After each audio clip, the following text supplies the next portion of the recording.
Hello, boys and girls. Sorry for the late update here. Not a whole lot came today, but a few very cool things did come today. We'll start off with something very small, but it's the 3-pack of Speed, Broken Arrow, and Entrapment. And what makes this particularly cool, besides the fact that you got, 3 movies in one, obviously, what makes it cool is I can put my Deadpool Speed slipcover on there. So, yeah, well, that's honestly, that's about it as far as the, normal things. Now, we get to the realm of something truly extraordinary. What could it be, you may ask? Well, any horror fans out there recognize a box that looks like this? Anyone? Anyone? What do you suppose happens when you tamper with a box that looks like that? You get Pinhead! Woo! Yeah, that's right. This is the Zavvi-exclusive Hellraiser 1 through 3 set with this amazing bust of our dear Pinhead. And I think it looks absolutely gorgeous. What's cool is that these are I think these are actually real nails, because they sure look and feel like them, but the sculpting work is amazing. It's a great expression. Always like the looks of the various Cenobites, and then, as you can see, there's that little styrofoam stuff in the back there, so that way you can look at your Steelbook of the first 3 Hellraiser films from Arrow there. And yeah, this is a Zavvi exclusive, so yeah, from the UK, shipped over here relatively quickly, surprisingly, and yeah, eager to open this up and see what we got. But yeah, so there's our dear Pinhead there. What did you guys think of the Hellraiser films and the other Cenobites? Because I know that our dear James Rolfe actually thought that some of the other Cenobites looked a little bit more interesting than Pinhead, but Pinhead obviously is the one that everybody knows. Always like the kind of fetish S&M quality to these Cenobites here, just because of I don't know, I've always found that to be kind of interesting aesthetically, the kind of the black leather look and all the pain and stuff that he inflicts, but I think it certainly works for the realm of horror, and obviously, it didn't hurt the franchise potential of this thing. But yeah, there's the inside. It looks kind of like muscle tissue, but yeah, so it's kind of weird how also the Hellraiser franchise, it's like the rights for them are kind of spread out all over the place, and you have I think it's the 7th one that's on Blu-ray, but it's super expensive because it's out of print. But oh, this is cool. See, it's got a nail on the side there. That's pretty sweet. But yeah, everybody has to have a Pinhead bust on their shelf, don't you think? I sure do. But yeah, it came in that awesome puzzle box, and so that helped to kind of recreate, that whole look. And yeah, so I'll be sure to put Pinhead in a prominent spot. And then we got one more very important thing. So during the great purge of my collection, I had to sell some stuff that I really regretted. Well, quite a lot that I really regretted, obviously, because I'm getting it all back. But one thing in particular was my box set of all the Halloween films. Now, I did eventually get them all back, but I got them back in the way that I could, which was I got them all individually, and I just kind of pieced them together. But as you know, when you get them that way, they're not necessarily the best versions. I'm thinking specifically from Scream Factory, that particular box set, it little did I know that it had gone out of print, and so I always regretted having gotten rid of it. Well, bam, it came back. I got it back, and I have to say I'm very glad for it. It is a little beat up, but then again, so was my copy as well. But I got it back, and honestly, out of all the Scream Factory sets that they've ever done, the Halloween set is probably the best. It's among the best box sets I think that's ever been released. Now you'll notice here it's got all of the movies outside of Halloween 2018, which I have separately, and I have it on the Best Buy exclusive Steelbook there, so I'll be able to kind of put them all together now. And you'll also notice that there's the 4K slipcover for the first one. Well, that's because in my quest to get everything back, I had it, with the 4K version, but then upon getting this box set back, I see this is the case that the Scream Factory one normally comes in, and you can see that it has 2 discs, and it's got all of these editions. They have special features and editions of the movie that you can't really find anywhere else. So what I did was, see, there's the 4K disc, and I just went ahead and put it in there with the others.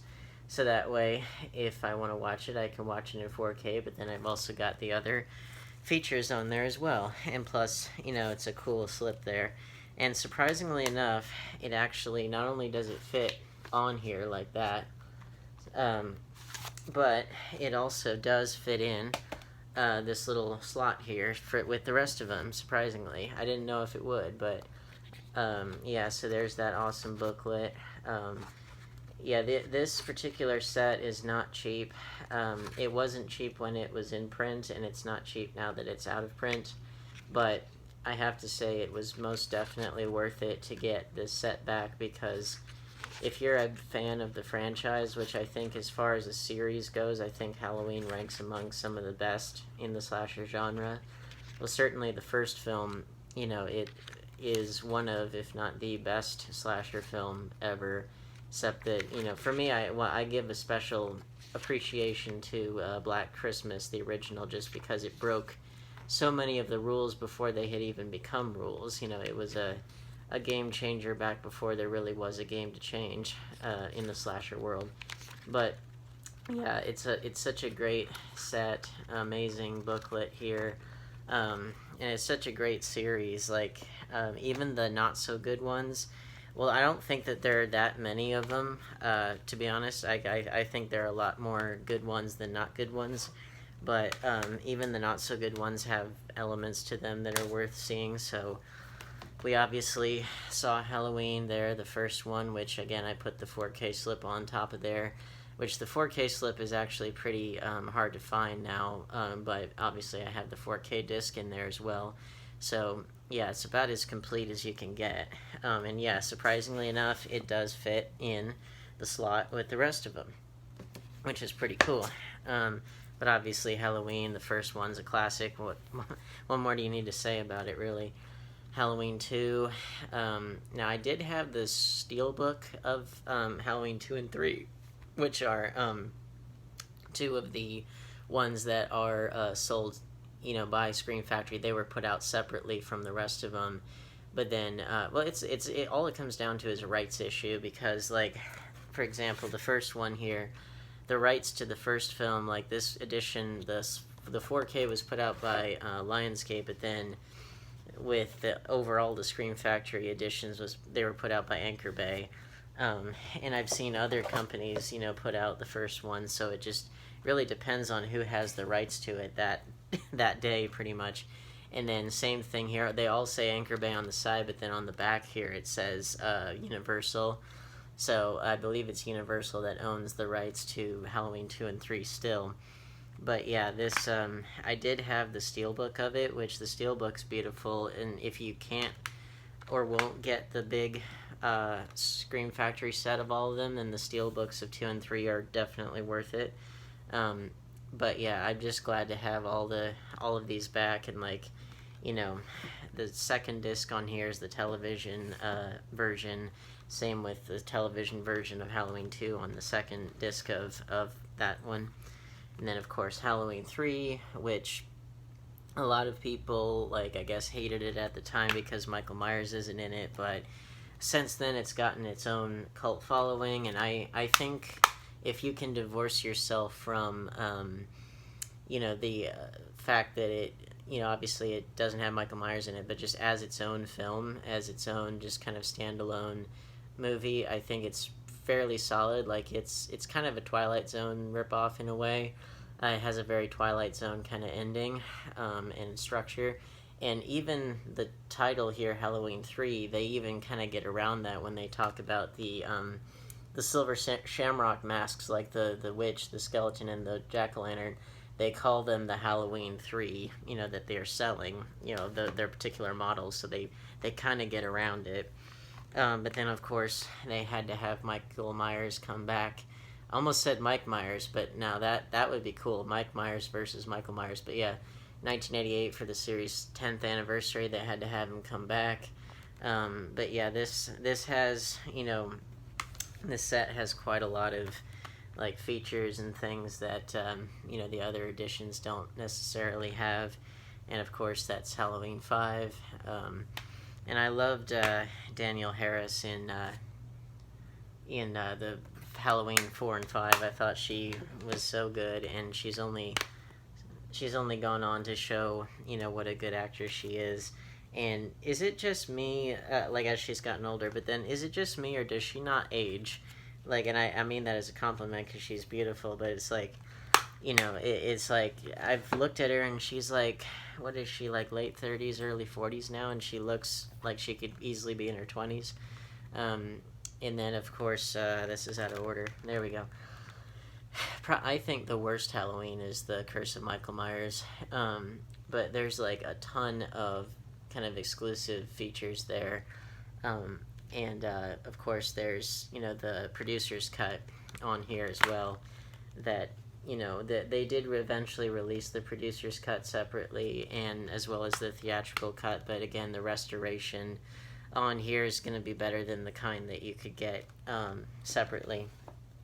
And then, of course, Halloween H2O, which, this one was sort of seen as like a welcome return of Jamie Lee Curtis, and it was, more or less welcomed, I think, by the mainstream and by horror fans. I'll be honest, like, I didn't really care for it because, like, look at the composition of these two. These were, 1998, 2002. But look at the overall poster composition. Like, they're trying so hard to replicate the look and some of the slickness of Scream. And obviously Scream was directly influenced by the slasher films of the 70s and 80s. So it's a little bit like, your dad trying to dress up in your favorite band's shirt to try to fit in and be cool, and you're like, Dad, just stop. Like, that's kind of how this movie feels to me. And a little bit similar with Resurrection, except that this one I think was probably the second worst, because Halloween The Curse of Michael Myers is just plain bad. Like, there's almost nothing to recommend about it. But this Halloween Resurrection, like, it is funny bad. Like, it's horrible, but it's so funny that it's great for what it is. And then, of course, Rob Zombie's Halloween 1 and 2, which some people like these films, some people hate them. I like Rob Zombie as a filmmaker, although I have to say I have somewhat of a controversial opinion in that I actually like the second one more than the first one of his. And the reason why is because what makes this film, the first of his series, what makes it work is when it's doing something different than John Carpenter's original. When it is doing the kind of the prequel aspects, and whenever it's doing something new and different, that's when it's working its best. But then as soon as it starts to hit beat for beat some of the things that were done in the original, then it starts to fall apart. Whereas Halloween 2, like it or not, but there's only one scene in it that is even remotely similar to the original Halloween 2, and that's, the scene that takes place in the hospital. But it's a scene, it's a relatively brief sequence. It's not the whole movie. Like Halloween 2 kind of takes place in the hospital the night of, the night of the events in the first film. But yeah, this film, it really is by far the most unique, I think, out of all the Halloween films. It took a lot of chances. And again, for a lot of people, those chances didn't necessarily pay off, but for me, they really did, because at least they were trying to do something different. Something he wasn't trying to copy really anything else, and I like that it's. I think it's a really good exploration of the way in which different people, kind of our three major characters, Michael Myers, Laurie Strode, and Dr. Loomis, the way that they all deal with trauma. I think it is, and I love the surrealism. I love the fact that it has Weird Al in it. It's like it took some chances, and I think it's a deeper film than people necessarily believe. And then, of course, with this set, you have that exclusive bonus disc that you can't find anywhere else. And, so I'm beyond stoked to have this amazing setback. It is, after having had many personal setbacks in my life, I'm glad to have this set back. But hopefully it didn't set me back too far. Anyway, but yeah, and this is the Best Buy exclusive Steelbook of Halloween 2018, which I've had that for quite a while. But yeah, did you guys like Halloween 2018? Because I didn't dislike it at all. I thought it was fairly solid. I was a little miffed that they kind of threw the how many years of continuity out the window. But then again, the Halloween timeline has never made any sense. It's like a choose your own adventure book, basically. So I guess you can't be too hard on it. But sorry, I'm really burpy tonight. But yeah, I think the thing with this film is if you like the first film, the original 1978 film, and that's it, then this will be for you. If you like anything that any of the other filmmakers were doing with the series, then you might be miffed about that. Or no, it does pay homage to other installments like Halloween 2, the original Halloween 2. But for me, I felt again, it had its moments, but it just I think it laid the groundwork for what could be better sequels, actually. But just in and of itself, it kind of reminded me of Superman Returns, in that it was trying another film that was trying to pay homage to another 1978 classic. That it's trying to reference little moments. It's trying to recreate the feel of the first film, trying to kind of make us believe that no significant amount of time has passed, or significant changes. I mean, obviously a lot of time has passed in this film, but they want to make you think it's the same universe. But I think in both cases those films were trying a little too hard to pay homage, and not enough effort was made to do things that were new, and again, or new or risky or different. And again, like Rob Zombie's versions or don't, at the very least they were different, and at the very least they were trying to be something other than what we've seen before. And I'm the kind of person, I would much rather see something different than just kind of treading the same old ground. But that's just me. So yeah.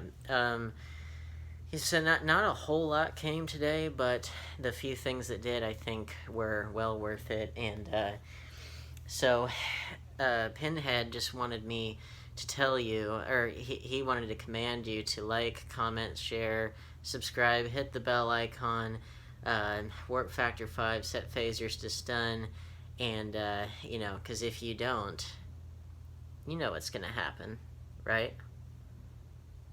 Yeah, so do as our dear Pinhead says, and I will see you. Now, tomorrow, there should be something else kind of similar to these things coming in the mail, but stay tuned, and I'll see you then.